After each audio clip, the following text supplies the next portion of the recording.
Segmentation pricing. It is similar to the skimming pricing. It's designed to appeal to a specific customer groups. Specific customers groups. Each group will pay a different price.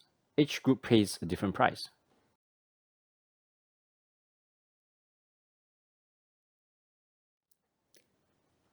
Example, fixed deposit for senior citizen. So for senior citizen, they give a better rate compared to others. Current account for tertiary students. So basically, they waive off the service charge and minimum balance because basically students do have much financial strength. As a result, and you don't know the student need all this waiver of service charge and minimum balance fee. So as a result, yeah, they have a free pricing for students.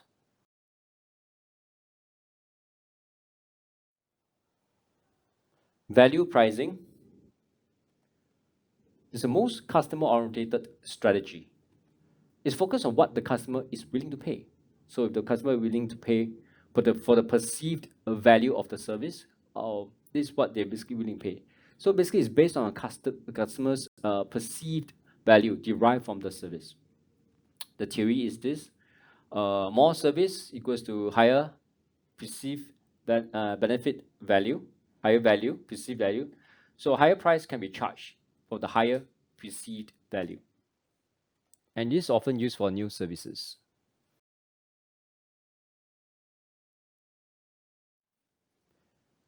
Relationship pricing. Take note the words relationship. Customers with range of large loans and accounts will be given better rates because in the first place, larger loans give higher return to the banks. As a result, okay, their accounts will be given better rates, okay, to attract the customer to stay with them and to continue to do business with the bank. The focus is not on the service, just purely individual service alone, but based on the whole relationship, the banking relationship with the bank. For example, a customer who has a range of substantial loans and accounts will be given a more favorable rates.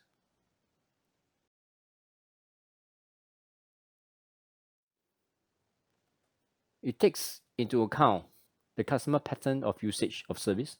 So if the person is a high usage customer, or tendency the bank wants such customer, and the bank is willing to price according to the whole relationship. So also what he's willing to pay based on his whole banking relationship with the bank.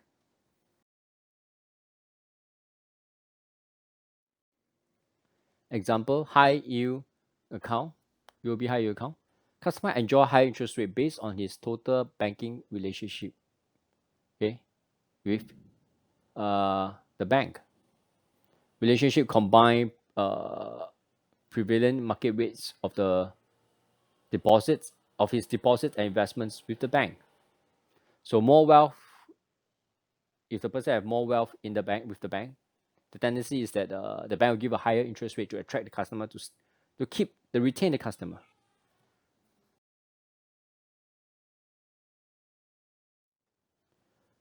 Okay, see from this example, this past example. Okay, this is the total value of the deposits, the customer and investment. The more he has, okay, the higher interest rate the banks will give.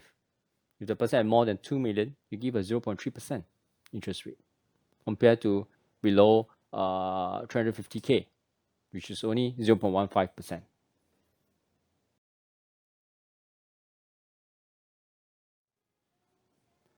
Another example, this basically enjoy bonus rate. So basically, you see, if you have a condition there's salary crediting and gyro with a one-time deposit, you enjoy if you meet both criteria, you enjoy a high interest rate, 18%. If you just meet one of it, either one is only given 10% bonus rate, and effective interest rate will be higher if you meet both, 1.808. So basically, the more the bank is looking at the whole relationship. The more you bank with the bank, okay, and the more service and usage of service and products, okay, the more you use of the bank's product services, which basically give banks more revenues, the bank will want you, okay, and will want to give you rewards to keep you, to retain you.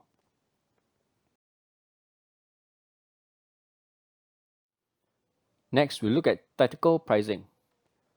This strategy is to stimulate demands for specific services. The word is specific services, and usually used for short periods only. The possible way is basically temporary reduction or waiver in interest rate or services or fees.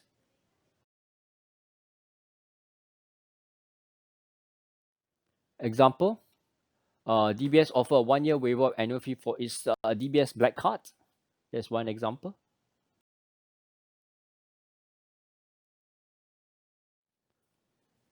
Another example, OCBC Premium Dividends Plus Savings Account. This gives a higher interest rate for fresh funds with no withdrawal in a quarter, right? So basically, you top up with 100K with no withdrawal in this quarter, okay? So basically, you enjoy a 2.5% interest rate.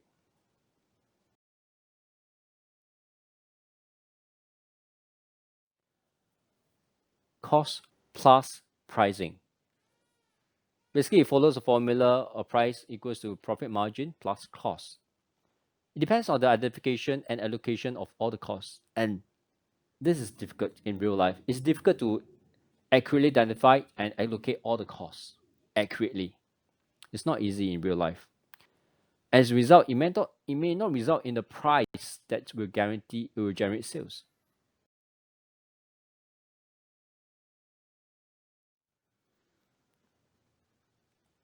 Let's do an example here. The total cost per unit is $20. Profit margin per unit, 30%. So using the formula cost plus pricing, simply the total cost per unit times 1 plus profit margin per unit. So it's 20 times 1 bracket 1 plus 2.3. Okay, so you get 1.3, so it's $26.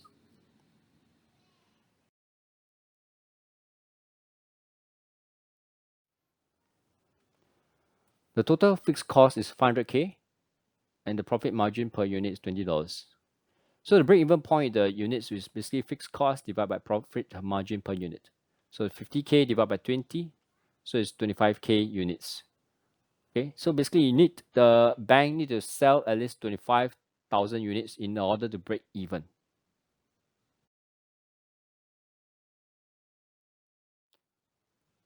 Sales volume 500K units. Break-even point is 37K units.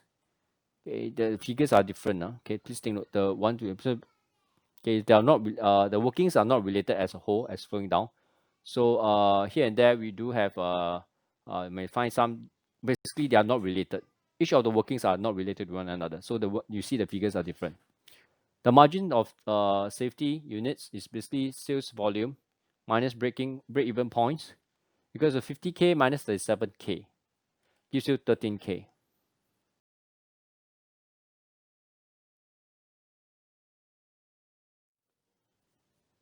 Next, we look at the risk-based strategy. So it evaluates the risk factor of customers' credit worthiness. This adjusts interest rate based on the risk.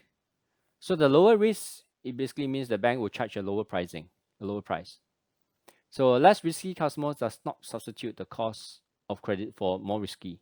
So in short, each individually are gauged based on their own risk level, and they pay their own price. Okay, basically the banks will price differently from one person to the other person, right?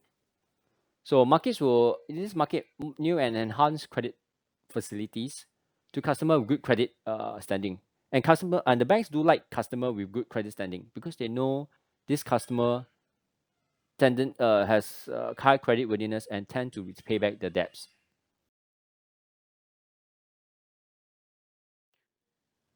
Example. So a low risk customer will be charged a lower interest rate, has a lower interest rate charged.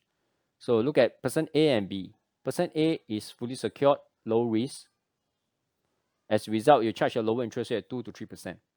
A person B is high unsecured and possess high risk, okay, from bank's perspective, deemed to be high risk from bank's perspective. So we charge a high interest rate, for example, 6 to 10%. So individual person will pay for their own individual pricing, okay? And the bank, basically the bank will assess individual person differently.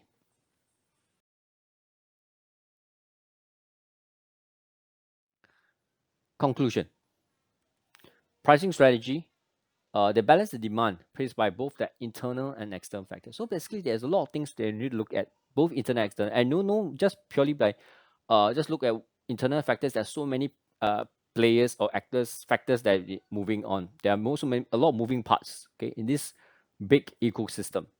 Even external factor is even more, okay. So it's important to analyze and research first for the banks, because the wrong price changes could destabilize the market or upset the customers.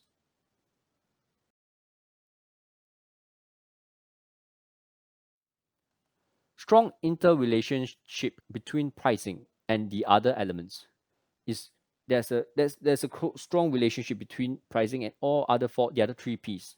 Okay, so prices must be used to support and blend with other elements. So pricing of new products involve the most uncertainty. Okay, and a good marketing manager is to know where and when not to change the price.